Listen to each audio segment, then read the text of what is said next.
처음 이래 보니까 당황스러워가지고 좋습니다. 감사합니다. 제가 2001년 6월 첫 토요일 날 경희대학교에서 청년들 전도 집회가 있었습니다. 학원복음화협의회라는 데 제가 관여했었는데 학원복음화협의회가 주최한 집회였습니다. 저희 교회 청년들 담당하는 목사님이 준비를 했는데 2001년도에 하루 저녁 집회인데 비용을 7천만 원을 쓰더라고요. 지금도 작은 돈이 아닌데 하루 집회에 7천만 원을 쓴다는 게 이해가 안 가가지고 야, 너는 간이 배밖에 나온 놈이다 그랬어요. 야, 이러다 장로님들 돌아가신다, 아니면 네가 돌아가든가. 근데 일을 이미 벌려놔서 수습이 안 됐어요. 그래서 몇몇 좀 큰 교회 목사님들이 도와주셔서 그 7천만 원을 돈을 해주었어요. 그날 3만 2천 명 청년들이 모였어요. 노천극장에 2만 5천 명 오면 자리 없다 그랬는데 거기 3만 2천 명이 오니까 정말 발 디딜 틈이 없더라고요. 늦게 온 아이들은 버스 위에 올라갔어요. 지방에서 버스 타고도 왔는데 버스 위에 올라가고 그런 집회를 했는데 한 3시간 동안 얼마나 청년들이 열심히 찬양하고 말씀 듣고 울면서 기도하고 하는데 그냥 소름이 쫙 끼쳤어요. 그날 제가 생각을 바꿨어요. 야, 이거 7천만 원 싸다. 이런 집회는 1억을 들여도 안 아깝다. 그러다가 생각이 또 미쳤어요. 이런 집회를 1년에 10번만 하면 나라가 살고 교회가 살겠다. 그랬더니 제 간이 밖으로 나오기 시작했어요. 그래봤자 10억밖에 더 되냐. 1년에 한 집회 1억을 쓰고 이런 집회를 10번 하면 10억인데 그래봤자 10억밖에 더 되냐 생각을 했어요. 제가 그때 동안교회라는 교회에 있었는데 동안교회도 그만한 돈은 낼 수 있는 교회였지만 10억을 쓰지 않고 남겨놓은 돈은 없잖아요. 아무리 교회가 커도. 그래서 난생 처음 한 번도 생각 안 했던 생각이 탁 났어요. 개척해볼까? 교회를 새로 개척해서 하나님이 다시 힘을 주시면 또 재정이 생기면 여기저기 뿌리기 전에 10억을 딱 확보해가지고 청년들 전도 집회부터 해보겠다, 그런 생각이 들었어요. 그때 이제 동안교회가 새로 교회를 건축하고 교회가 많이 부흥할 때였어요. 굉장히 많이 부흥할 때였는데 제가 이제 50이 딱 넘어가는 시점이었고 집에 돌아와서 아내한테 물었어요. 나 이런 생각 들었는데 개척하면 어떨까? 우리 하나님이 펄쩍 뛰셨어요. 좋다고. 예. 나도 그 자리에 같이 있었는데 왜 난 그 생각을 못했을까? 당신 이제 보니 참 훌륭하네. 우리 하나님이 나를 훌륭하다 그랬어요. 난생 처음. 그 바람에 아주 이게 하나님의 뜻이라 생각했어요. 아이들에게도 물어봤더니 너무 좋아하는 거예요. 아빠 개척하면 좋죠. 그래서 동의를 얻었어요. 그래서 6월 첫 토요일 날 집회하고 그 다음 주일 날 설교하고 마음이 급해서 수요일 날 임시당회 열어서 사표냈어요. 그래서 시작한 게 높은 뜻 숭의교회였어요. 근데 이제 놀라운 일은 10억 전도 집회하고 싶어서 개척했잖아요. 여러 가지 중에 그 꿈을 몇 년 만에 이뤘을까요? 그 해에 이루었어요. 참 하나님 아니면 그냥 첫 해에 하나님이 끝내시더라고요. 이제 조금 이따 설명하겠지만 우리 교회는 2년 동안 예배만 드리고 일을 안 했어요. 그러니까 돈 쓸 데가 없었어요. 그러니까 오로지 일이라고 하는 건 청년들 전도 집회하러 다니는 일이었는데 그때 엄청나게 전도했어요. 중고등학교, 대학교, 미션스쿨, 경찰, 육사, 해사, 공사, 약간 젊은들이 있다는 데는 다 쫓아다녔어요.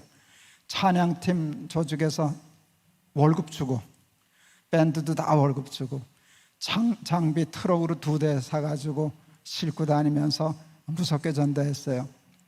그때 많은 분들이 우리 교회가 수평이동한 교회라고 한참 얘기할 때 할 말 없죠. 수평이동이니까. 그런데 그때 제가 이런 얘기 해봤어요. 우리 교회에서 한 전도 집회에서 예수 믿겠다고 손들고 일어난 청년들이 1년에 최소한 2만 명은 넘었다. 이제 그래서 하나님이 그 2001년 6월달 그 청년들 집회에서 꿈꾼 거를 그냥 이루어 주셨는데, 그래서 시작된 것이 높은 뜻 숭의교회였습니다.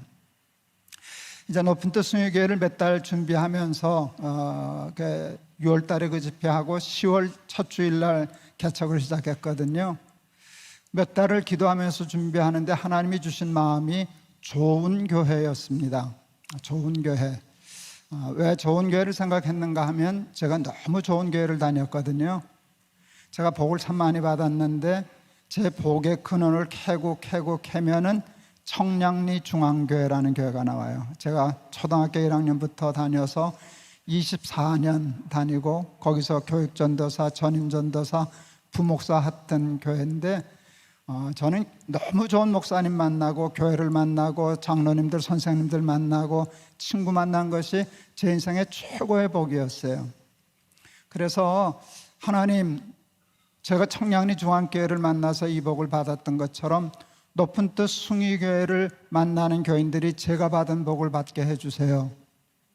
제가 너무 좋은 어른 목사님을 만나서 복을 받았는데, 나를 목사로 만나는 우리 교인들이 내가 받은 복 받게 해주세요. 저 착하죠? 그 마음을 하나님이 주셨어요. 그래서 좋은 교회를 하고 싶었어요. 나이 50이 넘어서 하는 개척인데 그냥 좋은 교회 하고 싶다 했는데, 그게 그렇게 힘든 일인 줄을 몰랐어요. 좋은 교회라는 말이 어렵지 않은데 좋은 교회를 하려니까 정의가 안 되는 거예요. 좋은 교회가 뭐냐라는 정의가 돼야 하든 말든 되든 안 되든 시작하겠는데, 정의가 안 되는 거예요. 좋은 교회가 어떤 교회예요? 큰 교회예요? 작은 교회예요? 뭐 그런 거를 얘기할 수 없잖아요. 좋은 교회가 풀리지 않아서 굉장히 고민을 했을 때 하나님이 답으로 주신 말씀이 오늘 본문의 말씀이에요. 그래서 이 말씀은 높은 뜻 숭의교회 2001년 10월 7일 첫 주일날 개척 첫 예배 드릴 때 99명이 모여서 첫 예배 드릴 때 본문 제목이에요. 반석 위에 세운 교회. 하나님이 오늘 이 말씀을 주셨어요. 베드로가 신앙 고백했을 때 예수님이 이렇게 말씀하시잖아요. 내가 이 반석 위에 내 교회를 세우리니 음부의 권세가 이기지 못하리라. 다 아는 말씀인데 특별히 그때 말씀이 그걸 레마라 그러더군요. 레마로, 내 말씀으로 들어오는 말씀이 있잖아요. 그때 이 말씀 속에서 내 마음에 들어온 단어가 있었어요. 내가라는 단어였어요. 내가 이 반석 위에 내 교회를 세우리니. 당신을 자꾸 강조하더라고요. 그때 그 말씀이 이렇게 들렸어요. 내 교회는 내가 세운다. 내 교회를 가지고 네가 왜 그렇게 고민을 하냐? 내 교회를 네가 세우냐? 내가 세우지. 그거 깨달았어요. 그래서 좋은 교회의 정리가 끝났어요. 좋은 교회는 사람이 세우는 교회가 아니라 예수님이 친히 세우시는 교회다. 그러고선 하마터면 덤태기 쓸 뻔했네 하고 얼른 갖다 드렸어요. 예수님이 하셔야죠. 그러니까 정말 덤태기가 벗어지는 그 자유함이 있었어요. 자, 예수님이 친히 하시는데 예수님이 아무데나 교회를 세우시지 않으시더라고요. 이 반석 위에, 이 반석이 뭔가 하면 신앙 고백이었어요. 주는 그리스도시여 살아계신 하나님의 아들. 신앙 고백은 예수님이 하시는 게 아니라 그건 내가 하는 거더라고요. 우리가 하는 것이잖아요. 그래서 우리가 신앙 고백을 잘하면 예수님은 여기다 이 반석 위에 교회를 세우신다. 그래서 해답을 얻었어요. 제가 하나님께 약속했어요. 우리 높은 뜻 숭의교회는 하나님만 주인이 되시는 교회가 되게 하겠습니다. 사람은 절대로 주인 노릇 못하는 교회 해보겠습니다. 그래서 높은 뜻 숭의교회, 높은 뜻 교회의 제일 가는 원칙, 기본은 뭔가 하면 하나님이 주인이신 교회입니다.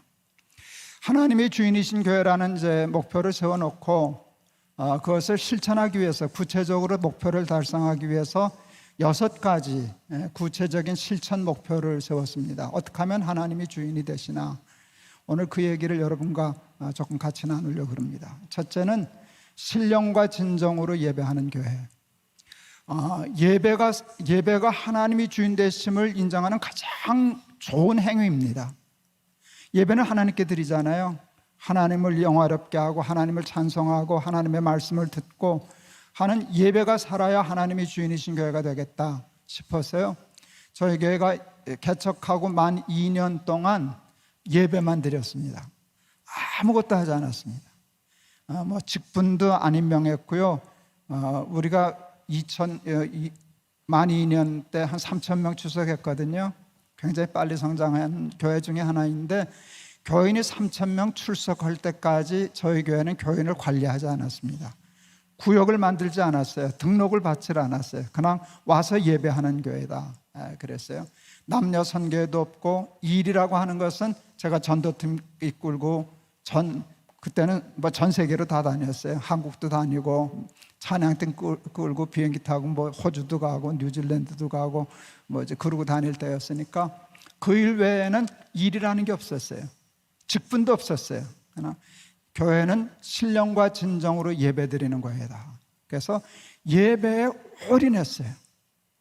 전 지금도 제일 좋은 교회는 어떤 교회인가 하면 예배가 살아있는 교회, 예배를 통해서 하나님이 영광 받으시는 교회, 그 예배 때문에 교인들이 은혜를 받고 생명을 공급받는 교회가 제일 좋은 교회라고 생각했어요. 근데 그게 맞았어요, 여러분. 예배 때문에 교인들이 오더라고요. 그리고 주일을 기다리더라고요. 주일을 기다려요. 그래도 교인들은, 한국 교인들은요, 예배만 드리는 걸 또 못 견뎌해요. 뭐 봉사도 해야 되고 모임도 가져야 되고 뭐 이것저것 해야 되는데 안 하니까, 갑갑하니까.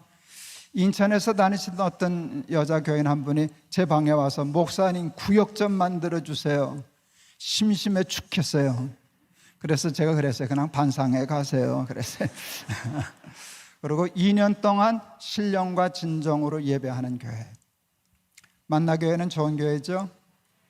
만나교회가 좋은 이유가 뭔데요? 네, 결국은 예배가 살아있는 교회가 부흥하고 성장하고 건강하고 그래요. 나중 일들은 그 다음에 돼야지, 봉사나 뭐 사역이나 이런 것들이 예배보다 앞서기 시작하면 교회가 병들기 시작해요. 하나님을 위해서 일하는 거 중요해요. 6가지 목표 중에 하나는 하나님이 기뻐하시는 일을 하는 교회라는 거. 우리도 사역 많이 했어요. 근데 그것은 2년 후에, 예배가 자리 잡힌 후에 그 위에 깔아 올린 것이지, 어떤 사역도, 어떤 선교도, 어떤 그 시스템 조직하는 것도, 관리하는 것도 예배보다 먼저 중요히 여기지 않았어요. 그래서 신령과 진정으로 예배하는 교회. 두 번째는 하나님의 식과 법을 고집하는 교회. 저는 방위 출신이에요. 김 목사님은 장교 출신이시네요, 보니까. 저는 방위 출신이에요. 방위 갔더니 이게 형편없는 계급이에요. 우리 방위들은 방위를 이렇게 얘기해요. 소위, 중위, 대위, 방위. 우리 위관급이잖아요, 위관급. 그런데 현역들은 방위를 이렇게 불러요. 병장 밑에 상병, 상병 밑에 1등병, 1등병 밑에 2등병, 2등병 밑에 훈련병, 훈련병 밑에, 아니요, 군견, 군견 밑에 방위. 가본 사람은 알지만, 그게 두 번째 이론이 맞아요. 방위는 거의 군견 밑이에요. 훈련을 시켜야 방위도 훈련 받아요. 제가 올 말에 가서 훈련 받았는데, 땡볕에 훈련시키는 게 그냥 앞으로 가, 뒤로 돌아, 하루 종일 땡볕에. 하루가 뭐예요? 며칠씩. 어느 날 화가 났어요. 몇 마디 하면 알아들을 걸 뭘 그걸 앞으로 가, 뒤로 가, 그거를 그렇게 땡볕에 훈련시키나. 나중에 스스로 깨달았어요. 군인에게 가장 중요한 건 이거다. 무의식적으로 앞으로 가 하면 그냥 가는 거지, 앞으로 가 하는데 제 생각은요, 방위가 무슨 생각이 있어? 방위가 생각하면 나라가 망해요. 군인은 명령하면 생각 없이 가는 것이지, 뭐 물어보고 따져보고 내 생각에는 저 생각에는, 이거는 군인이 아니더라고요. 요즘은 운전할 때 우리 내비게이션 쓰잖아요. 내비게이션 써요. 제가 이제 그 운전 잘 하다가 이런 생각 들었어요. 내가 생전 보지도 못한 이 여자 말도 믿고 다니는데 내가 하나님을 못 믿으랴. 그러니까 하나님, 내가 이해하고 안 이해하고는 신경 쓰지 마세요. 나는 이해가 되면 이해하고 믿고, 안 되면 그냥 믿을 테니까 그냥 말씀하세요. 그러니까 하나님이 주인이시니까, 나는 방위니까. 하나님이 주인 되려면 나는 쫄병이 돼야 되잖아요. 나는 종이 돼야 되잖아요. 종이 무슨 생각을 하고 따져요? 하나님은 우리를 자녀로 보지만 나는 종으로 생각하고 주여 말씀하옵소서 주의 종이 듣겠나이다. 이해가 되면 이해하고 따르고 안 되면 안 되는 대로 그냥 따르겠습니다. 저희 교회는 학교를 빌려서 교회를 시작한 교회예요. 그래서 교인들이 꽤 많이 모일 때까지 예배당을 짓지 않았어요. 예배당 짓는 게 잘못된 거 아니에요. 우리도 예배당 지으려고 그랬어요. 근데 예배당 짓는 것보다 일을 먼저 하고 싶었어요. 비즈니스를 하는 사람들을 보면 여러분 집을 팔아서 사업자금을 먼저 마련해요. 사업자금을 잘라서 집부터 짓고 봐요. 좋은 말로 할 때 대답하세요. 집 팔아서 사업을 먼저 하지 집은 나중이에요. 그러면 사업하는 분들은 집 안 사나요? 안 짓나요? 아니요, 지어요. 더 큰 집도 지어요. 언제? 돈 벌어서. 근데 돈 버는 비즈니스가 먼저지 집은 나중이에요. 나도 예배당 짓고 싶은데 빌려준다니까 손 쓰고 일부터 하자. 그게 우리는 보이지 않는 성전 건축이었어요. 한 3,000명 이상 출석하게 되니까 장로님들이 이제 그때 장로님들 세우고 이제 그럴 때니까 우리도 예배당 짓겠다 하는 욕심이 있는데 제가 안 했거든요. 근데 어느 날 성전 건축 헌금하자 하니까 좋아하시더라고요. 건축 헌금하자 그러는데 좋아하는 교인들도 있긴 있더라고요. 하도 안 한다 그러니까. 근데 제가 그 헌금 이름을 보이지 않는 성전 건축이라고 이름을 붙였어요. 그랬더니 장로님들이 피 웃었어요. 그러면 그렇지 그랬어요. 저희가 건축 헌금을 그때 200억 정도 작정했어요. 그리고 신나게 일을 했어요. 재단도 세우고 우리 만나교도 일 많이 했는데 우리도 재단 세우고 뭐 아프리카도 인터내셔널 그런 재단도 세우고 해서 하여간 신나게 일을 많이 했어요. 학교도 세우고. 하나님이 저는 기뻐하셨다고 생각해요. 하나님이 기뻐하신 일을 많이 했으니까. 그런데 하나님이 기뻐하시면 골치 아픈 일이 생겨요. 사탄이 슬퍼하시잖아요. 그러니까 이게 못마땅하니까 방해를 태클을 걸었어요. 그 태클이 뭔가 하면 보이지 않는 성전 건축의 태클은 보이는 예배당을 흔드는 거더라고요. 학교는 학교 나름대로 이유가 있어서 그랬겠지만 어쨌든 학교가 우리 한 5,000명 출석할 때였는데 이제 그만 쓰고 나가달라고 그랬어요. 나갈 데가 없었어요. 5,000명 들고 어딜 나가요? 근데 우리는 미리 우리도 모르게 준비한 게 있잖아요. 돈 200억. 그러면 보이지 않는 성전 건축을 보이는 성전 건축으로 잠깐 돌렸다가 원위치 시키면 되잖아요. 그거는 융통성이잖아요. 보이지 않는 성전 건축을 안 한다는 게 아니라 다급해졌으니까 요거를 먼저 수습하고 그거를 하겠습니다 했는데 하나님은 그게 안 통하시더라고요. 그럴 때는 성경 읽으면 안 되는데 굉장히 일이 꼬여요. 일이 꼬여요. 성경 읽으면 일이 자꾸 꼬여요. 그때 누가복음 9장 62절 탁 읽는데 숨이 탁 막히더라고요. 쟁기를 잡고 뒤를 돌아다 보는 자는 하나님 나라에 합당치 않다. 쟁기를 잡고 뒤를 돌아다 보는 자는 하나님 나라에 합당치 않다. 뭔 말인지 빤히 알겠어요. 너 그거 보이지 않는 성전 건축 헌금으로 너 예배당 그거 해결하려고 그러면 안 돼. 이게 천하의 답답한 일이지. 하나님 지금 우리 쫓겨나게 생겼어요. 교회 다 무너지게 생겼어요. 무너지면 보이지 않는 이것도 감당 못해요. 이거 수습하고 하면 되잖아요 하는데 하나님 나라식은 그게 아니라는 거예요. 그래서 임시당회를 열었어요. 이게 하나님이 이렇게 얘기하시는데 나는 이게 하나님의 식이라고 믿는다. 내 생각과는 다르다. 그러나 우리가 약속했지 않냐. 방위처럼 그냥 말씀하옵소서 주의 종이 듣겠나이다 했으니까 우리 이 말씀대로 한번 따라보자. 그러니까 보이지 않는 성전 건축 헌금 중에 단돈 10원도 보이는 예배당을 위해서 전용하지 않는다. 그게 당회 결의였어요. 그때 사탄이 제 마음에 그랬어요. 너 길바닥에서 예배 드릴 거냐? 근데 어디서 그런 배짱이 생겨요? 길바닥에서 예배 드리지 뭐.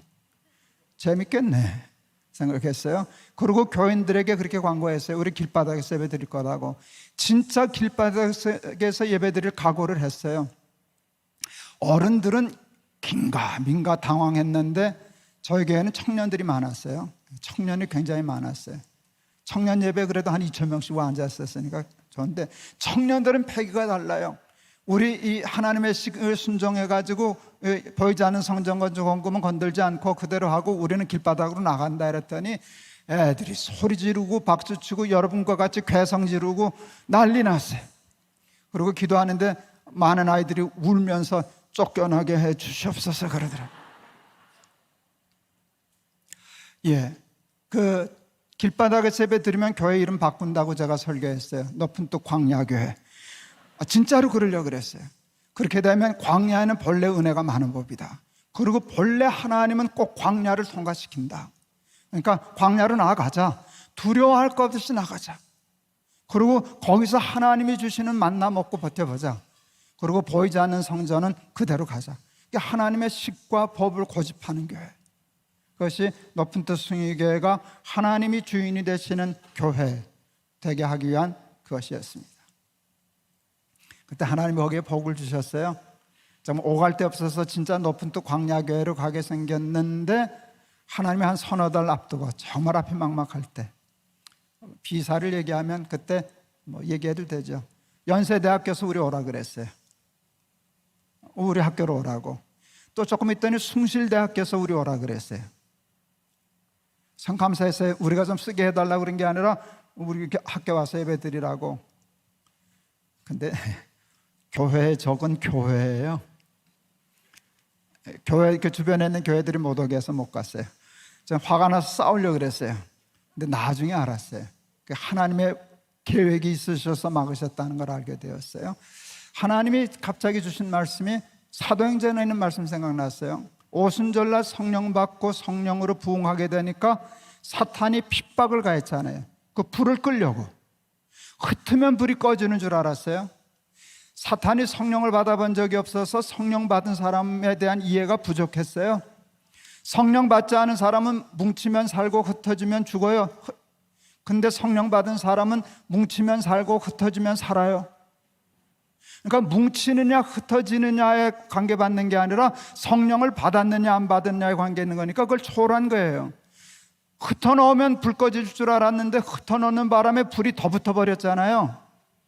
가는 곳마다 안디옥, 빌립보, 골로새, 예배소, 고린도 사방에 불이 붙었잖아요. 아마 사탄이 그때 콩콩 뛰었을 거예요. 내버려뒀으면 예루살렘만 불타고 말았을 걸. 이거 잘못 건드는 바람에 천지사방에 불튀고 말았다. 그 생각이 딱 들었어요. 핍박을 받을 때는 흩어지는 거다. 사방으로. 그래서 4개로 흩었어요. 그래서 교회를 4개로 분립하기로 했죠. 그래서 그 분립했는데 지금은 그게 13개 교회가 되었어요. 다 뿌리 잘 내리고 건강하게 되어서 하나의 교회로 여기까지 온 것보다 13개의 교회로 나뉘어서 건강하게 분갈이가 잘 된 화분처럼 건강했는데 하나님의 식과 법을 고집했더니 생각지도 않았던 건강한 축복된 결과를 얻게 되었습니다. 세 번째는 저희 교회는 장로교회잖아요. 장로교회인데 장로교회 정신이 민주적인 정치를 하겠다는 거거든요. 민주적인 정치를 하겠다. 그래서 정말 민주적인 장로교회 정치를 하는 교회가 되겠다. 제가 그래서 민주라는 말을 썼어요. 그랬더니 어떤 분이 이제 저를 좀 안 좋게 생각하는 사람들이 반대를 하는 신문에도 그 광고를 냈어요. 큰 교회가. 교회는 민주주의가 아니라 신본주의입니다. 맞죠? 하나님이 주인인 교회니까. 근데 제가 얘기하는 민주주의는 사람끼리는 민주적이 되어야 하나님이 주인이신 교회가 됩니다.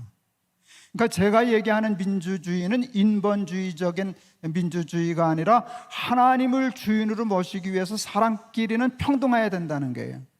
사람이 권력을 잡기 시작하면 그 사람이 교회의 주인이 되고 하나님이 되더라고요. 그래서 우리 교회는 사람은 절대로 주인이 못 되는 교회를 하기 시작을 했습니다. 아까 우리 찬양 인도하던 목사님이 기도하실 때 참 마음에 드는 기도가 있었어요. 뭔지 아세요? 저보러 설교하는데 교인들의 마음을 불편하게 하는 설교를. 그거 여러분 들으셨어요? 내가 얼마나 아멘을 했는지. 여러분, 저는 교인들 마음 불편하게 하는 데는 특별한 은사가 있는 목사예요.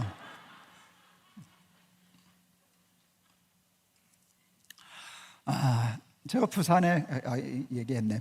약간 부산에 어느 큰 교회 집회를 갔어요. 한참 팔팔할 때 갔더니 숨이 막혀서 제가 설교를 할 수가 없었어요. 여기 저 올겐 있는 쪽에다가 까만 벽돌로 이렇게 박스를 짰어요. 거기는 장로님들만 들어가는 자리였어요. 이렇게 책상 놓고 의자 놓고 팔걸이 의자 놓고 예배를 드리시더라고요. 제가 교인들의 마음을 불편하게 하는 소리를 먼저 했어요. 부수시라고. 이 교회는 저거 부수시기 전에는 절대로 교회 부흥 없다고. 하나님께 당회하고 뭘 할 때는 아무나 하면 안 되죠. 그건 당회원들만 들어가야 되죠. 그런데 예배 드릴 때 장로님들이 특별석을 만들어야 할 이유가 뭐냐고. 이게 별거 아닌 것 같지만 이것 때문에 교회가 병들어가는 거라고. 우리에게는 다 주인이 되고 하나님이 되려고 하는 원죄적인 본능이 있기 때문에 그 자리를 자꾸 만들기 시작하면 교회가 건강해지지 못한다고. 저거 부수시라고. 그러니 얼마나 불편하셨겠어요, 거기 앉아 계신 어른들이. 저 집회 끝나고 들려오는 얘기가 장로님 한 분이 너무너무 화가 나셔서 어디서 젖다운 목사를 불러왔냐고 소리를 지르셨대요. 근데 또 팔팔하신 어느 안수 집사님이 그 목사님 설교 오르신데 장로님 왜 그러십니까 하고 싸웠다 그러더라고요. 내 속으로 잘 싸웠다 내서 그랬어요. 싸울 땐 싸워야지 무조건 좋은 것만 좋은 건 아니거든요. 제가 민주적인 교회를 할 때 높은 뜻 교회에 절대로 사람 자리는 안 만든다. 사람을 위한 자리는 만들지 않는다. 그래서 저희는 정관이 좀 특별해요. 조금 살벌해요. 그거 다 얘기하면 진짜 불편한데 그냥 여러분이 나중에 보세요. 한번 찾아봐. 관심 있으신 분은 높은 뜻 교회 정관을 한번 찾아보시면 이 교회는 이렇게 했구나 하는데, 왜 그런 제도를 만들었나 얘기하면 다 사람이 주인 될까 봐. 뭐 그냥 별거 아닌데 얘기하면 저희 교회는 장로, 안수, 집사, 권사는 6년 하면 끝이에요. 6년 하면 잘려요. 왜 그랬는가 하면 충성하는 게 참 위험해요. 사탄은 교회를 사랑하고 충성하는 사람을 타겟으로 정해요. 충성하면서 자꾸 자기도 모르는 사이에 나 없으면 안 되고 주인이 되고 존경받고 인정받고 그러는 동안에 자리가 뿌리를 내리는 거예요. 그래서 좀 일하실만 하면 이제 잘라요. 교인이 작으면 그거 감당 못해요. 장로 수급이 안 되니까. 근데 우리 높은 뜻 교회도 작은 교회는 아니니까 이렇게 가도 할 수 있었어요. 제가 동안교회 할 때 저는 건축할 때 안식년을 간 사람이에요. 그 건축할 때가 IMF였어요. 여러분 세상에 IMF 때 교회 건축하는 중에 안식년 가는 담임 목사 혹 보셨어요? 저예요. 제가 안식년을, 하나님이 왜 도대체 안식년이라는 제도를 만드셨을까 생각했어요. 열심히 일한 당신 떠나라, 이거는 성경적인 개념이 아니에요. 포상 휴가를 주는 것이 안식년이 아니었어요. 제가 해석한 건 이거였어요. 너 없어도 돼. 너 없어도 돼로 풀었어요. 6년 동안 열심히 농사를 짓다 보면 자기가 벌어서 먹고 사는 줄 알아요. 하나님이 너 농사 짓지 않아도 돼. 먹고 사는 건 나한테 달렸어. 하나님께 생명을 걸고 그것을 깨달을 수 있는 굉장히 좋은 기회가 안식년이었어요. 그렇게 해석하니까 기가 막힌 안식년 타이밍이었어요. 누가 봐도 그때 담임 목사 없으면 안 돼요. IMF까지 걸렸는데, 큰 일이 벌어졌는데, 제가 당회에다 안식년 가겠다 내놓으니까 장로님들이 기가 막혀서 말씀을 안 하셨어요. 정신 있는 사람인가 없는 사람인가. 정신이 아니라 양심이 있나 없나. 근데 제가 말을 오죽 잘합니까? 내가 장로님 안식년을 이렇게 풀었습니다. 나 없어도 되는 교회 아주 절묘한 타이밍입니다. 나 없으면 안 되는 때에 나 없어도 된다는 걸 입증해야 교회가 건강해집니다. 우리 장로님들이 나한테 다 설득을 당하셔서 가라 그러셨어요. 제가 안식년 갔다가 언제 들어왔는지 아세요? 예배당 다 짓고 입당 예배 드리는 전날 저녁 밤 비행기로 들어오셨어요. 교회 잘 지어졌게요? 안 지어졌게요? 지어지더라고요. 높은 뜻 숭의교회 개척하고 이제 우리 장로님도 뭐 다 이렇게 해서 사람이 주인 노릇되는 데는 이제 그 훈련이 잘 됐어요. 그건 우리 교회 문화가 되었어요. 근데 내가 한 사람을 놓쳤다는 걸 알게 되었어요. 누구를 놓쳤게요? 저를 놓쳤죠. 저를 놓쳤어요. 장로님들도 주인 노릇 못하게, 연보 많이 하는 사람도 주인 노릇 못하게, 충성하는 사람도 주인 노릇 못하게 다 막았어요. 나를 놓쳤어요. 저희가 그 교육관처럼 쓰는 건물을 그 임대해서 쓰는데, 제가 명동역에서 남산 올라가는 쪽이었기 때문에 임대료가 비쌌어요. 무슨 생각이 들었는가 하면, 그 임대료 매달 내는 것이면 융자 받아서 이자 내는 게 싸겠다. 마침 좋은 빌딩이 하나 나와서 그거를 살려고 그랬어요. 그때 한 30억 정도 융자 받으면 살 수 있었어요. 30억이 우리한테 큰 부담이 되는 돈은 아니니까 은행에서 빌려줄 줄 알았어요. 근데 은행이 안 빌려줬어요. 퇴짜를 났어요. 2번이나 퇴짜를 맞았어요. 내가 이해가 안 갔어요. 이 사람들은 어디서 돈 벌려고 우리 같은 교회에다 돈을 안 빌려준대? 그래서 제가 그 대출 담당자를 따로 만났어요. 왜 안 빌려주냐 그랬더니 신용이 없다 그랬어요. 저는 교회 숫자와 1년 재정이 신용인 줄 알았어요. 우리가 교회는 이만큼입니다. 우리 1년에 이만큼 재정 씁니다. 이 30억 갚는 거는 큰 부담이 안 됩니다. 그거 다 압니다 그래요. 그런데 그 젊은 대출 담당력인데 기가 막힌 얘기를 했어요. 높은 뜻 순위교회는 2달 만에 1000명 모였다죠? 우리가 2달 만에 1000명 모였거든요. 예. 목사님 때문이죠? 아니라 그럴 수는 없겠는데요. 한 사람 때문에 2달 만에 1000명 모인 교회는 그 한 사람만 잘못되면 한 달 만에 무너집니다. 기가 막힌 소리를 하는 거예요. 내가 말길 너무 감동해서 벙벙하니까 말귀를 못 알아들은 줄 알고 이 양반이 그러더라고요. 목사님 스캔들이 나신다거나. 참나. 저를 대놓고 스캔들이 나신다거나. 죄송하지만 차 사고로 돌아만 가셔도 숭의교회는 무너지는 교회입니다. 이건 뿌리가 없는 교회입니다. 목사님 한 사람에 걸려있는데 내가 목사님을 어떻게 믿습니까? 제가 너무 감동을 받았어요. 그 30억 대출 안 받아도 돼요. 그냥 세내면 되는 거니까. 그게 교회 생명에 걸린 일은 아니니까 그 말이 저한테는 큰 은혜가 되었어요. 저는 감동 잘 받는 은사가 있거든요. 은혜 잘 받는 은사가 있어요. 그 말에 너무 은혜를 받은 거예요 내가. 그랬더니 그 양반이 자기 말에 그렇게 감동받는 사람을 난생 처음 봤잖아요. 자기 말에 감동받는 것에 감동받아가지고 돈 빌려줬어요. 예. 그래서 그날 알게 됐어요. 높은 뜻 숭의교의 문제는 장로님이 아니다. 다른 사람이 아니다. 그건 잘 하나님이 막아주셨다. 너만 잘하면 된다. 그래서 그날 제가 아주 건방져 보이는 목표를 설정했어요. 높은 뜻 숭의교회에서 김동호 제거하기. 그래서 제가 그때 내놓은 게 또다시 안식년 카드였어요. 안식년 가겠다고. 그때 마침 6년 이제 어간데 와서 딱 6년하고 하루도 안 어기고 안식년 떠나는 거예요. 장로님들이 또 기겁을 하시는 거예요. 저는 한 달에 한 번 설교를 안 했어요.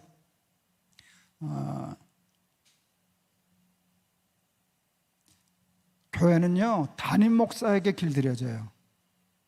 여러분 사실 담임 목사님이 좋아서 여기 왔죠? 그래요 안 그래요? 그렇죠. 그래서 왔는데 그것이 잘못하면 폭이 좁아져요. 이게 신앙의 스케일이 넓어지질 못해요. 한 사람에게만 들으니까. 그래서 저는 한 달에 한 주일은 설교 안 했어요. 우리 부목사님도 생기고 또 다른 교회 목사님도 오게 하셨어요. 그러면 좋아요. 그 설교 안 하는 주일이 얼마나 좋게요. 토요일 날 텔레비전 봐도 되고 거의 토요일 날 철야해도 상관없고 텔레비전 보다가 영화 보다가 그렇게 안 하곤 했어요. 한 달에 한 번 안 하는데 주일을 정해놓으면 교인들이 단체로 빠지니까 제가 그냥 아무렇게나 예측 못하게. 근데 소용없어요. 교인들은 다 알아요.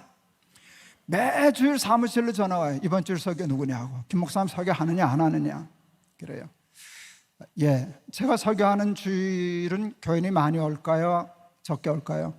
많이 하죠. 제가 설교 안 하는 주일은 기가 막히게 안 와요. 한 800명 정도가 들락날락했어요. 제가 이래봬도 그런 목사였었다고요. 장로님들이 그 얘기를 하시는 거예요. 목사님, 우리 교회는 지금 그때 뭐 3,000명일 때 떠났는데 4,000명일 때 떠났네요. 4,000명일 때 떠났네요. 교회는 4,000명이지만 목사님, 우리는 아직 개척교회입니다. 목사님 아시지 않습니까? 목사님 설교 빠지면 800명 안 오는 거 아시지 않습니까? 1년을 강다리를 비우시면 우리 교회는 무너집니다. 그래서 제가 대답했어요. 그러니까 가는 겁니다. 내가 없으면 무너지는 교회는 무너져야지. 그게 어떻게 건강한 교회입니까? 그러니까 안식년을 제가 해석한 건 나 없어도 되는 교회. 근데 지금 높은 뜻 순회교회는 내가 없으면 안 되는 교회잖아요. 800명씩 줄어들고, 그러니까 안 되는 교회니까 내가 없어도 살아남는 훈련을 해야 되지 않냐. 나도 나중에 은퇴한 후에 교회 없어도 사는 훈련이 돼야 나도 살겠고, 교인들도 내가 떠난 후에 살 수 있어야 그 교회가 유지되지. 교회 없으면 못 사는 목사는 은퇴한 후에 어떻게 살고, 목사 없이 못 사는 교회는 목사 은퇴한 데 어떻게 살아남냐. 우리 서로 연습하자. 또 말은 오죽 잘해요. 그러니까 또 갔죠. 미국으로 갔는데 안식년 떠난 주일에 교인들한테 잘 당부하고 교인들도 납득했어요. 교인 줄었게요, 안 줄었게요? 줄었죠. 조금 줄었게요, 많이 줄었게요? 그렇게 다 설명하고 납득했다고 아멘 했는데 첫 주일날 1,000명 줄었어요. 장로들이 기겁을 해가지고 당장 들어오시라고, 수습하셔야 되지 않겠냐고. 그때 제가 답을 했어요. 내가 들어가면 수습됩니다. 근데 내가 들어가야만 수습되는 교회는 내 교회지 하나님 교회가 아닙니다. 그 무너지는 교회는 차라리 이참에 무너지는 게 훨씬 좋은 겁니다. 무너지면 다시 개척하랍니다. 그러고 안 들어갔어요. 하나님이 그것을 옳게 봐주셨어요. 첫 주일에 1,000명 줄었는데요, 1년 만에 다시 회복했어요. 제가 들어올 때는 나갈 때나 들어올 때나 교인의 숫자가 같았어요. 숫자는 같았는데 체질이 달라졌어요. 예, 제가 그전에는 제가 없으면 왔다리 갔다리 하는 그런 교회였었는데, 저에 의존하는 교회였었는데 1년 만판 놀다 들어오니까 내가 없어도 괜찮은 교회로 됐었어요. 그것이 나중에 교회를 내수로 분립할 때 교회가 생존할 수 있는 훈련이 되었다는 건 한참 후에나 알았어요.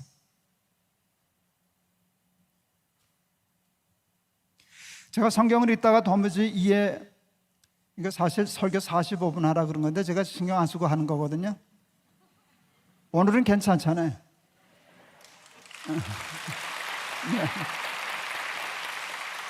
내일 10시에 뵈는 내가 시간 보고 잘할게요. 괜찮죠? 도무지 성경이 이해 안 가는 게 한두 군데는 아니지만 정말 이해 안 가고 안 간 정도가 아니라 섭섭한 말씀이 있었어요. 모세를 하나님이 가나안에 안 들여보내시더라고요. 느보산에 가서 죽으라는 거예요. 이야, 하나님이 토사구팽하셨구나. 모세를 삶아 먹으셨구나. 아니, 가겠다는 걸 모세가 갔냐? 하나님이 고집고집 부려서 애굽으로 가서 그 지질이 말 안 듣는 인간들 40년 동안 광야에서 끌고 그렇게 충성한 종이 세상에 어딨냐? 그런데 우리 생각 같으면 훈장 달아주고 테이프 커팅하고 빵빠레 울리면서 한 자리 해가지고 가나안에 먼저 들어서 좋은 자리에 앉히고 그 다음에 들어가야 오는데, 하나님은 모세는 들어도 못 가게 하신 거예요. 느보산에 가서 죽으라 그러셨다고요. 여러분, 거기 느보산에 가서 혼자 죽었으니까 무덤이 있겠죠? 자기가 어떻게 자기 무덤을 파고 죽어요? 죽음도 비참한 죽음이라고 생각할 수 있는데 하나님이 그러는 걸 보고 되게 섭섭했어요. 어떻게 충성한 모세를 그렇게 하실 수 있느냐? 섭섭했어요. 하나님이 나한테 그러셨다면 나도 올라가지 별 수 있어요? 근데 난 틀림없이 내 꼴을 알아요. 주둥이 대빨 나와가지고 툴툴툴툴 거리면서 괜히 하나님 말씀 들어가지고 충성하고 이 꼴이 뭐냐? 하나님이 나를 팽하셨네 어쩌네 그러고 가서 칵 죽었을 거예요. 근데 모세의 입이 안 나왔더라고요. 성경에 보니까. 여러분, 그 성경에 있다니까요. 느보산에 올라갈 때 모세의 입이 안 나왔어요. 성경에 있어요. 본 적은 없으실 거예요. 근데 제가 어떻게 알았나 하면은요, 제가 알아요. 나온 입으로는 축복을 할 수가 없어요. 나온 입으로는 욕하고 원망하고 저주하고 불평하는 일은 나온 입으로 되는데, 나온 입으로 축복할 수가 없어요. 근데 모세가 느보산에 올라가면서 한 일은 축복한 일이었거든요. 그 말 안 듣는 인간들 다 축복하고 여호수아 축복하고. 그러니까 모세는 하나님의 뜻을 알았다는 거예요. 하나님의 수를 읽었다는 뜻이에요. 그러고 보니까 하나님의 수가 보이더라고요. 그게 모세의 공을 살리시려고 하는 하나님의 고단수의 수였어요.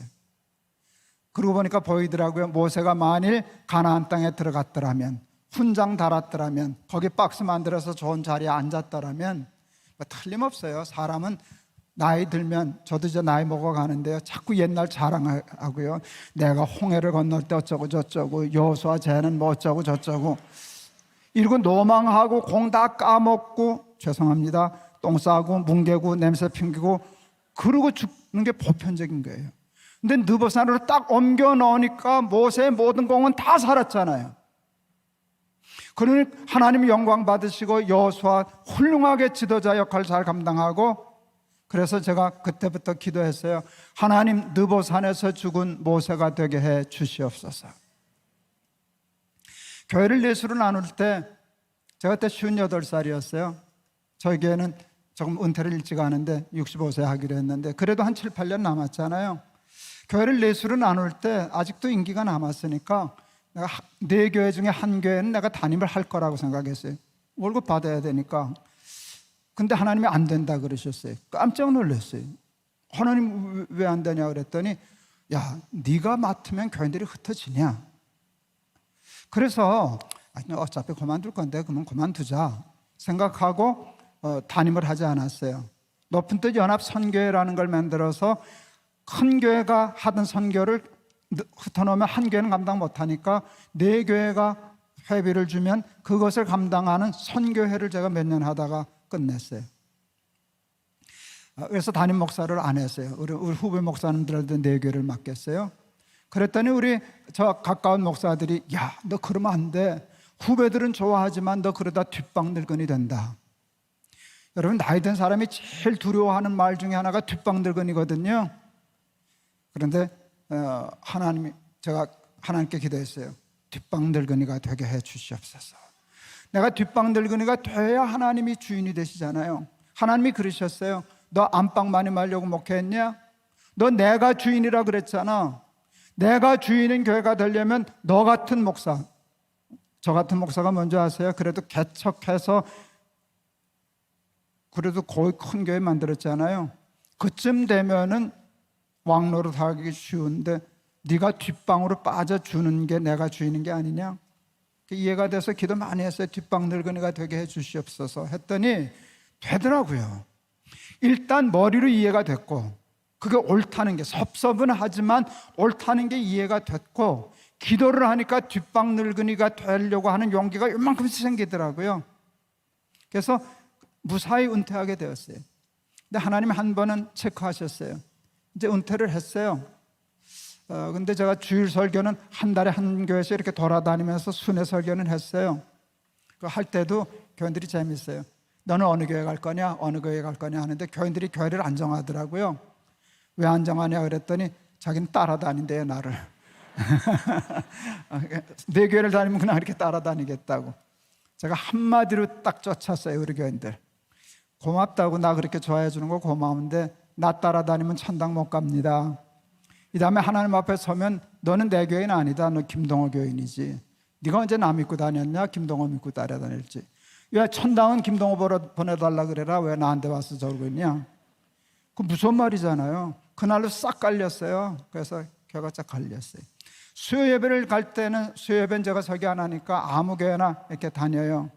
근데 일찍 가면 시비가 걸려요. 자꾸 우리 담임 목사들이 오신 김에 설교하라고. 그래서 늦게 가격벌이 되기 시작했어요. 담임 목사가 설교를 시작하면 이제 될 만큼 딱 들어갔어요. 어느 날 들어갔어요. 교인들이 우리 부부 오는 걸 못 봤어요. 우리 담임 목사 설교 끝나고 광고하다가, 그건 실언이지, 실언하셨어요. 여러분, 뒤를 돌아다 보십시오. 반가운 손님이 오셨습니다. 망치를 한 대 딱 맞은 기분이 들었어요. 나도 모르게 말이 이렇게 속 튀어나왔어요. 제가 나를 손님이란다. 나는 높은 뜻 교회 뒷방 늙은이까지는 준비했는데 손님까지를 준비를 안 한 거예요.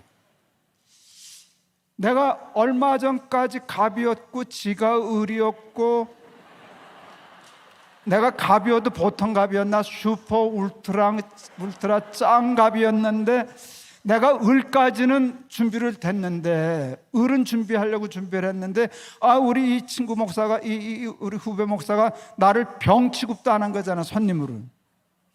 섭섭한 마음이 어떻게 되는지 그냥 마음이 면도칼로 이렇게 비어지는 것처럼 싸해지더라고요. 그게 위기예요. 그게 이제 사탄이 틈타는 거예요. 근데 그때 하나님이 저한테 그런 말씀을 주셨어요. 얘야, 네 손님이 되어야 끝까지 반가운 법이란다. 아이고.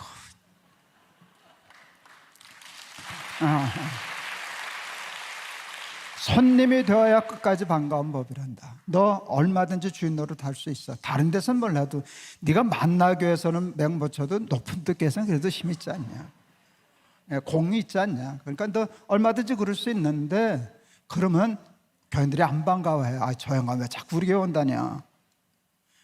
후배 목사들도 얼마나 불편하겠냐. 근데 네가 손님으로 빠져주면 얼마나 반가워하게. 근데 그 말이 딱 맞았어요. 그 말이 딱 맞았어요. 제가 은퇴의 포지셔닝을, 내가 은퇴의 내 자리매김을 손님에다 두었어요. 끝까지 손님 노릇하자. 근데 이렇게 아무리 설교를 해도 사람들은 안 믿어줘요. 안 믿어줘요. 아직도 제가 높은 뜻 교회를 뒤에서 다 이렇게 컨트롤 타워에서 컨트롤하는 줄 알아요. 꼭두각시 인형들 조정하듯이 그러는 줄 알아요. 근데 안 그래요. 제가 증거를 댈게요. 증거를. 네 교회가 분립했다가 분립한 교회가 또 성장하면서 또 분립하고 또 분립하고 하는 일들이, 그래서 우리는 아들교회, 손자교회, 증손자교회 뭐 이렇게들 얘기하거든요. 그런데 큰 교회가 분립해가지고 또 분립하는 일이 있었어요. 뭐 얘기해도 좋겠네요. 높은 뜻 정의교회. 그 분립을 할 때에 한 700명이 나와서 덕소에다가 개척을 했어요. 근데 그거를 담임 목사가 가지고 나왔어요. 그때 우리 한 3,000명 모였던 걸로 아는데, 정의교회가.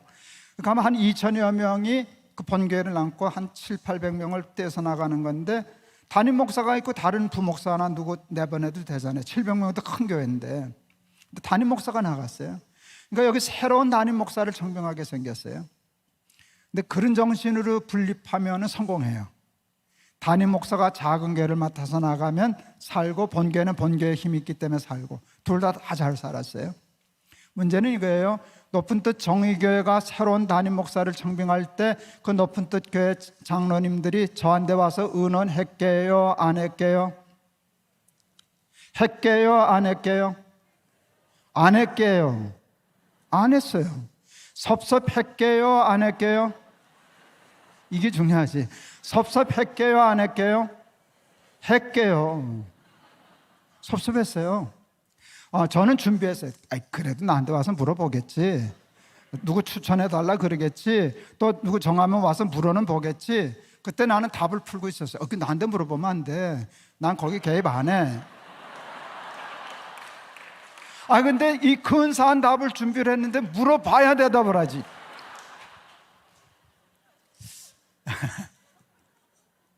근데 다 결정하고 장로님하고 이제 그 새로운 목사님이 인사는 하러 오셨어요. 그 선임 장로님이 목사님 섭섭하셨어요? 그러더라고요. 그 말이 뭔가 하면 우리 목사님 그것 때문에 섭섭 안 하셨겠지. 이제 그 뜻이에요. 목사님 섭섭하셨어요? 그런데 내가 역으로 되게 섭섭하더라. 난 물어는 볼 줄 알았지. 물어보면 내가 거기다 간섭을 하겠냐? 내가 이러려고 했는데 뭔 인간이 물어도 안 보냐? 그랬더니 아주 난감해서 내가 정말 화가 나서 그러는 줄 알고 쩔쩔매시더라고요. 근데 아니요, 그거 아니에요. 그게 얘기했어도 대답 안 했을 거예요. 그런데 그날 제가 상 받은 기분이 들었어요. 내가 정말 하나님이 말씀하신 대로 반가운 손님 자리로 왔구나. 제가 은퇴할 때 우리 아내가 저한테 물었어요. 당신 은퇴한 교회는 언제나 문제가 있기 마련인데 교회 문제가 심각하게 생겼어. 당신이 개입하면 수습이 돼. 당신이 내버려두면 교회가 무너져. 어떡할 거야?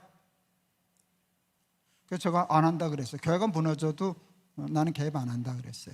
내가 개입하면 교회가 살겠지만 사는 대가로 뭘 지불해야 되는가 하면 내가 아직도 높은 뜻 교회에 개입해야 된다라고 하는 그 자리가 생기는 것은 더 나쁜 일이다. 야, 세고 센 게 교회인데 교회 하나 없어졌다 큰 날 거 있냐? 우리 아내가 그 대답을 듣고 싶어가지고 교회가 두 쪽 나도 당신은 개입하지 마라. 당신 없다고 안 되는 거 아니야. 착각하지 마라. 당신이 돼야만 교회가 살겠다는 생각을 버려. 예, 하나님이 주인이시니까 그러니까 철저히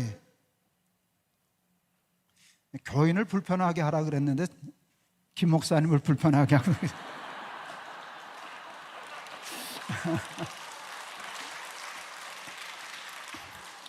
지금 누보산에 묵고 있는 중이잖아요. 아까 이렇게 설교가 이렇게 나간 건 아까 그 찬양한 목사 기도 때문이니까 그 사람을 내보내든지 어떻게 하든지.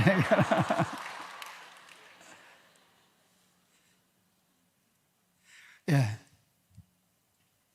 그런데 받은 복이 많아요. 그렇게 되니까 교회는 건강해지더라고요.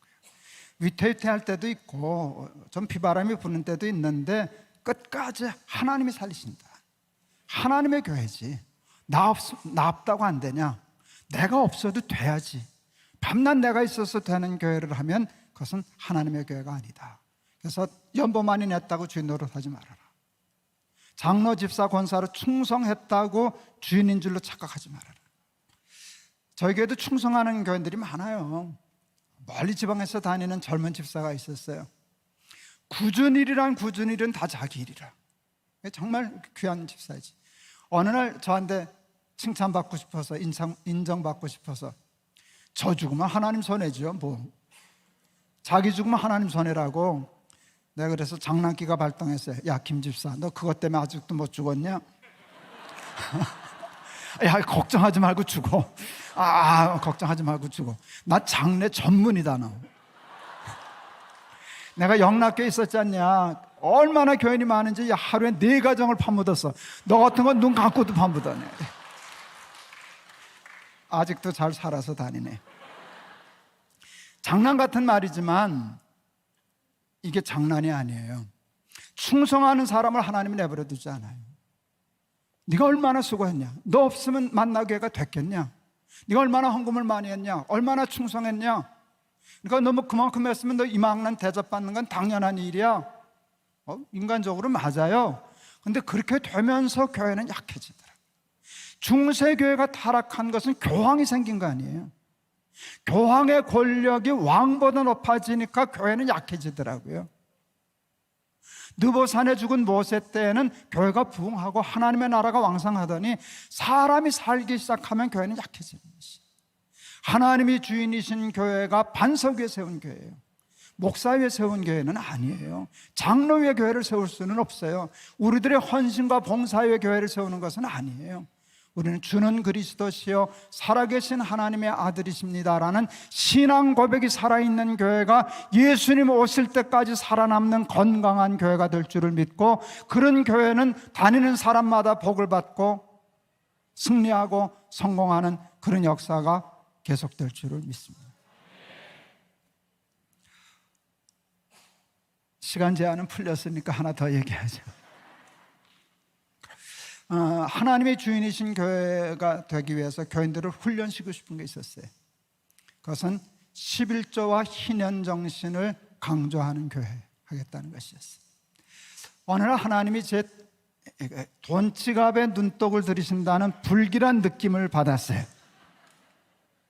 순간 찝찝했어요. 내가 순발력이 좀 있어야 이래봬도 하나님께 금방, 하나님 저 해와 달과 별 다 하나님 겁니다. 나는 해와 달과 별에 욕심이 없더라고요. 조금도 욕심이 없어요. 그건 다, 온 우주 만물이 다 하나님 거지. 요것만 내 거면 되네. 이게 사실 돈 몇 푼도 안 들었거든. 근데 왜 하나님이 째째하게 이걸 보시냐 그 말이에요. 그 천 우주 만물의 주인이 이게 돈 몇 푼 들었다고 이걸 쪼잔하게 하나님이 보시냐. 근데 나는 얼마나 무서워, 뺏길까 봐. 하나님 저 해와 달과 별 다 하나님 겁니다. 근데 하나님이 그냥 집중하시더라고요. 그날 제가 깨달았어요. 하나님이 주인이시라는 게 내 신앙의 굉장히 중요한 원칙인데 입으로 주여 주여 한다고 하나님이 주인이 되는 게 아니구나. 자리를 내놔야 하나님이. 그 다음에 자리보다 무서운 건 지갑이구나. 지갑의 주인이 내 주인이구나 하는 걸 깨달았어요. 제가 미국의 어느 지방에 집회를 갔더니 거기 미국 청년들이, 예수 잘 믿는 청년들이 청년 때 11조 서원을 한다는 얘기를 들었어요. 하나님 연봉 10만 불까지는 11조를 드리겠습니다. 연봉 20만 불이 되면 12조를 드리겠습니다. 아시겠죠? 누진을 거는 거예요. 그래서 19조까지 걸어놓고 지키는 애들이 많다는 거예요. 저는 아까 얘기했죠. 감동 잘 받는 은사가 있다고. 제가 굉장히 선동을 잘하거든요. 나 며칠만 시간 주면 여러분 집문서도 뺏을 자신. 예, 저는 선동의 은사가 있어요. 진짜로. 진짜로. 특별히 돈 잘 뺏는 은사가 있어요. 근데 그 은사가 왜 있나 생각했더니 내가 선동을 잘 당하더라고요. 난 누가 뭐라면 벌써 튀어나가는 게, 내가 선동을 잘하니까 남을 선동도 잘하더라고요. 내가 그 말 듣고 미국 애들이 해? 나도 해야지. 그래서 그 집회 끝나고 한국에 비행기 내려서 집에 들어가기 전에 문방구 들러서 제가 금전 출납부를 샀어요. 10년 동안 제가 금전 출납부를 썼어요. 여러분, 세상에 금전 출납부 쓰는 목사 보셨어요? 여기 있죠. 그 금전 출납부 앞에 제 뒤에다 이렇게 썼어요. 사랑하는 아들 부열지열 정열이에게 가르쳐 유산으로 남겨주고 싶은, 돈에 대해서 유산으로 가르쳐주고 싶은, 그거 썼고요. 그 다음에는 뭘 썼는가 하면,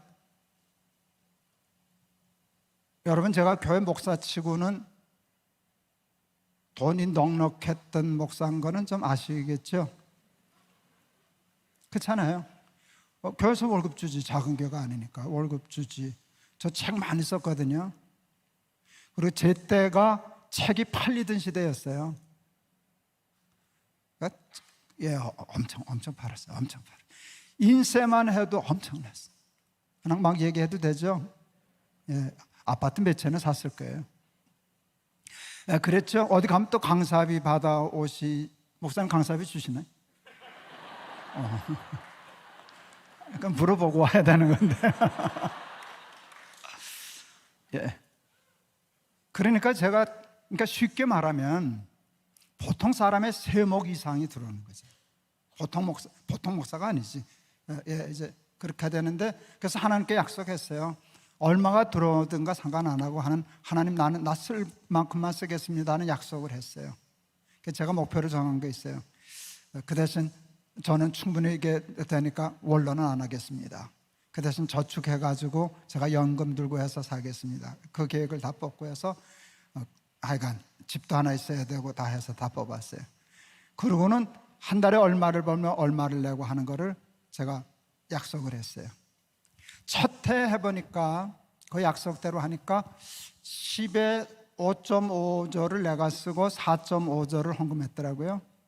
그 다음에 되니까 5.1조를 헌금하고 4.9조를 내가 49%를 내가 썼더라고요.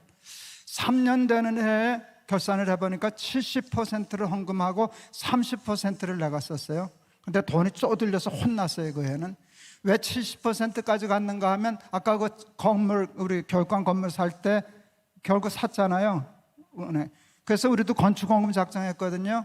우리 아내가 많이 작정했거든요. 3년에 물어 풀었으면 되는 건데, 성질 급하신 우리 마나님이 2년째 되는 해에 빚지고 살기 싫다고 2년치를 한꺼번에 내는 바람에 그 사단이 났어요. 돈 쪼들려서 제가 돈이 쪼들려서 그래 본 게 그 해가 목사로서는 처음이었던 것 같아요. 저희 막내 목사가 있어요. 지금 옷장사 하는 목사인데, 목사가 지금 옷장사를 해요. 그러면 옷을 그렇게 좋아했어요. 평소부터. 뭐 잘한 일이 있어서 저 엄마가 상을 줬어요. 너 카드 주면서 30만 원 옷 사 입으라고. 걔는 옷 사 입으라는 게 제일 상이니까. 좋다고 튀어나가더니 45만 원 긁어 오셨어요. 엄마한테 욕 바가지로 먹었지. 30만 원 약속하고 45만 원 긁었으니까. 근데 우리 자식은 희죽희죽 웃어. 욕은 잠깐이고 옷은 몇 달이다 이제 이러고 아주 좋은 성격이에요, 우리 막내. 이제 내가 불렀어요. 저는 애들 야단 잘 안 치거든요. 애들이 그렇지 뭐. 그런 거 갖고 야단 잘 안 치는데 부르니까 긴장했어요. 야단 안 치는 애비가 부르니까. 정렬아, 너 아빠 금전 줄라프 쓰는 거 알지? 네. 한번 보여주랴? 예. 열어보더니 기겁을 하더라고. 무슨 목사가 돈이 이렇게 많이 들어와? 그리고 들어오는 걸 어떡하냐? 그런데 더 중요한 건 지출란이잖아요. 제가 10년을 쓰는 중이었으니까 한 번도 안 빠지고 목표 달성한 대로 어기면 연말정산해서라도 다 하고서 넘어갔으니까 정확히 몇 퍼센트 헌금하고 하는 게 다 계산이 나오거든요. 이거 봐, 작년에 70% 했잖아. 아버지 정말 이렇게 했지. 너 엄마가 건축원금 2년째 한꺼번에 내는 바람에 돈 쪼들려서 혼났다. 지금까지 그 혼나고 있는 중인데 30만 원은 줄 수 있어서 했는데 네가 15만 원을 썼었기 때문에 아버지 다음 달 쪼들려야 해. 기겁을 하더라고요. 천하의 자기 아버지가 자기 15만 원 더 썼다고 돈 쪼들릴 거라는 생각을 못 해본 애거든요. 아무 소리 안 하고 나가더니 그 다음날 보니까 금전 출납을 사다 놨더라고. 자기도 쓴다고. 내가 웃었죠. 얘 돈이 생겨야 쓰지 마. 금전 출납만 있다고 쓰냐. 그랬는데 그런 영향은 끼쳤다고 생각해요. 그래서 이제 돈 쓰는 법을 아이들에게 그렇게 가르치기 시작했어요. 제가 문회동남 외아들인데 저희 부모님이 굉장히 가난하셨어요. 가난 대물림 하지 않으려고 안 입고 안 먹고 왔어서 집 한 칸을 저한테 유산으로 주셨어요. 그게 저한테는 재산이 되었어요. 팔아서 용인의 땅을 사뒀어요. 그게 어느 정도 재산이 되었어요. 교회 힘든 일 있으면, 속상한 일 있으면 이제 부동산 114 인터넷 들어가서 우리 땅 한 평이 얼마인가 곱하기 몇 평 이렇게 하면 이거면 교회 그만둬도 살겠네. 이러면 좀 풀려요. 예, 목사도 참 재밌죠. 재산이 거기 좀 있으니까 교회도 그만두고 살까 뭐 이런 허튼 생각이나 하고 그러죠. 근데 어느 날 그게 내 재산이 아니라는 생각이 들었어요. 다 내 건 아니지. 그때 우리 아이들 셋, 우리 어머니, 우리 부부 6식구 살 때인데 내 거는 6분의 1이 내 거지. 6분의 1은 우리 어머니 거, 6분의 1은 우리 아내 거, 6분의 1은 그렇게 했어요. 그때는 그게 합리적이어서 애들 불렀어요.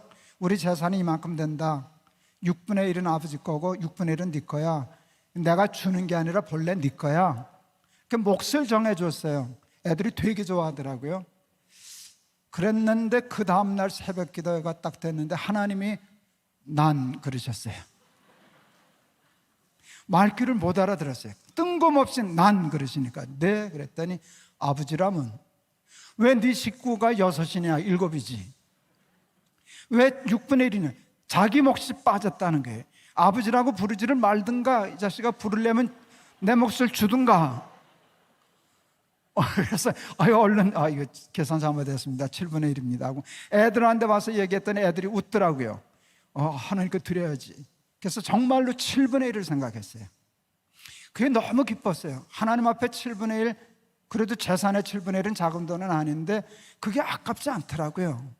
정말 하나님이 내 아버지 맞구나. 정말 기뻤어요. 근데 이 기쁜 소식을 나만 누릴 수는 없잖아요.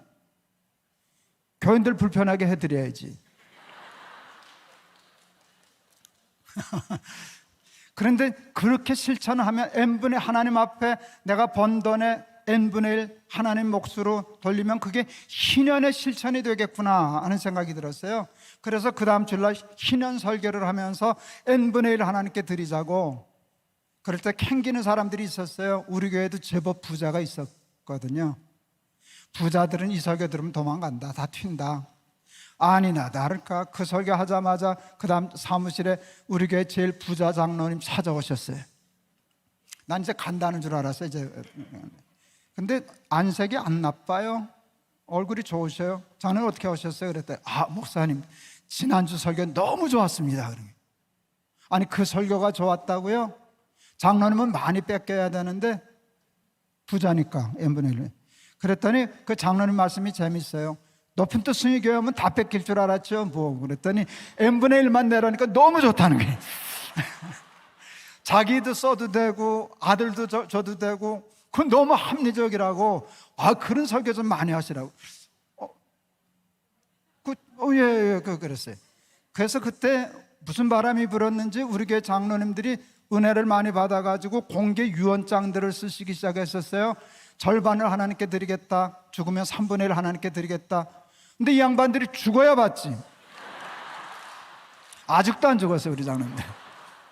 제가 진짜로 당회하다 그랬어요. 왜 안 죽냐고. 돈 쓸 때 많은데 왜 안 죽으시냐고. 그래서 장로님들이 배 잡고 구르셨어요. 아이고, 우리 목사님 저 유산 챙기시려고 죽기 기다리고 계신다고. 그래서 제가 그랬죠. 안 죽어도 되는데요. 그랬어요. 어떻게 하면 됩니까? 그걸 왜 죽은 다음에 내고 죽으면 되지. 그래서 저희 교회가 시작한 운동은 아닌데, 우리 목사님들이 어디서, 미국 교회에서 한다나 어디서 배운 거예요. 트리플 서티라는 운동이 있대요. 30년 동안 공부하자, 30년 동안 열심히 돈 벌자, 나머지 30년 신나게 쓰다 죽자. 우리는 공부도 하고 벌기도 하는데 쓰는 시간이 없고 쓸 줄을 몰라서 다 썩히거든요. 우리 지금 만나교회가 그 유산 기부 운동 그거 하잖아요. 이제 그런 운동들을 제가 하는데, 제 유산 안 남기고 운동은 조금 이렇게 타협된 거죠.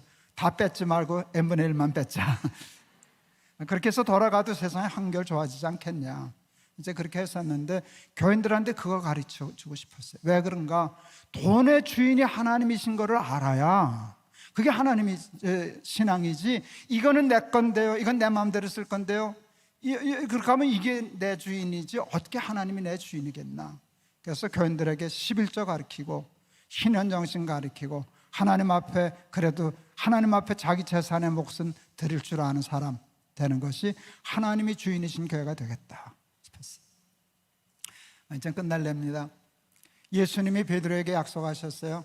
내가 천국의 열쇠를 내게 주리니, 그랬잖아요. 땅에서 열면 하늘에서 열고 풀리면 풀리리라. 여러분, 이런 믿음을 가지고 살면 천국의 열쇠를 받아요. 교회도 받고, 교회가 누구의 교인이죠? 교인들이 그 믿음을 가지고 그런 교회를 만들어 나가는 교인이 되면 하나님이 주시는 게 천국의 열쇠예요. 저희 큰아이가 한동대를 갔어요. 지방에 내려갔는데 머니까 제가 대학교에 입학하자마자 크레딧 카드를 만들어줬어요. 갑자기 돈 떨어져서 급할까 봐 크레딧 카드를 만들어줬어요. 우리 아내가 이거 이제 1학년 아이인데 너무 카드 주는 거 위험하지 않냐. 근데 어른인데 돈 다룰 줄 알아야지 하고 맡겼어요. 우리 아내는 1년 가까이를 체크했어요. 쓸 때 썼나, 쓸 만큼 썼나. 근데 어느 날 우리 아내가 저한테 얘기했어요. 여보, 부열이가 철들었어. 왜? 카드를 줬는데도 쓸 때 꼭 쓰네. 이 철들었다는 말이 굉장히 중요한 말이에요. 여러분, 아이가 철이 들으니까 믿으니까 믿게 되잖아요. 믿으니까 우리 아내가 매달 체크했게요, 안 했게요? 할 필요가 없죠. 제대로 쓰는 아이니까. 여러분, 지 돈이 내 돈인지는 모르나 내 돈은 지 돈이죠. 맞죠? 나는 내 돈 내가 쓰는 것보다 내 돈 우리 아들이 쓰는 게 더 좋아요. 모든 부모 마음이 그래요. 그래도 아이들한테 카드 못 줘요. 왜? 철이 안 들 아이한테는 카드 못 줘요. 돈이 아까워서가 아니에요. 애가 아까워서 그런 거예요. 애 잘못될까 봐 못 준다고요. 근데 철든 아이라고 하면 카드를 맡긴다고요. 제가 그날 깨달았어요. 내가 우리 자식을 믿으니까 카드를 주는구나. 예수님이 베드로를 믿으시니까 열쇠를 주셨구나. 그땐 카드가 없었지. 요즘 성경 쓰신 다음에 이렇게 얘기하시겠다. 내가 천국 카드를 내게 주리니 내가 땅에서 이렇게 하면. 여러분 지금 웃으시잖아요. 근데 이걸 사례를 들어가면서, 교회는 교회대로, 제 개인은 개인대로 사례를 들어가면서 간증할 수 있어요. 그래서 제가 얘기했잖아요. 하늘이 뚫린 것 같은 복을 받았다고. 근데 그 복이 교회로부터 왔다고. 그런 좋은 교회를 다니고 좋은 교회를 하려고 그래도 발버둥 치고 애쓰다 보니까 하나님이, 내가 하나님을 제대로 믿으니까 하나님이 나를 믿으신 거잖아요. 내가 하나님을 제대로 못 믿으면 하나님이 나를 못 믿으시잖아요. 돈이 아까워서가 아니에요. 뭐가 아까워서가 아니라 쟤는 주면 위험하다. 그러니까 끌어잡고 있는 거잖아요. 그런데 우리가 하나님을 믿으면 하나님이 우리를 신뢰하시고 천국의 열쇠, 천국의 카드 주셔서 교회도 하나님이 마음껏 쓰시는 교회가 되고, 그 교회에 출석하는 교인 여러분들도 하나님께 마음껏 쓰임받는 그런 교인들이 될 줄을 믿습니다. 그런 교회 되실 수 있기를 주의 이름으로 축원합니다. 기도하겠습니다. 하나님 아버지, 부족한 것 귀한 교회 와서 말씀 나누게 해주신 것 감사합니다. 만나교회 와서 이 설교하니까 좋습니다. 만나교회는 좋은 교회입니다. 이미 이 말씀대로 살아가는 교회인 줄을 믿습니다.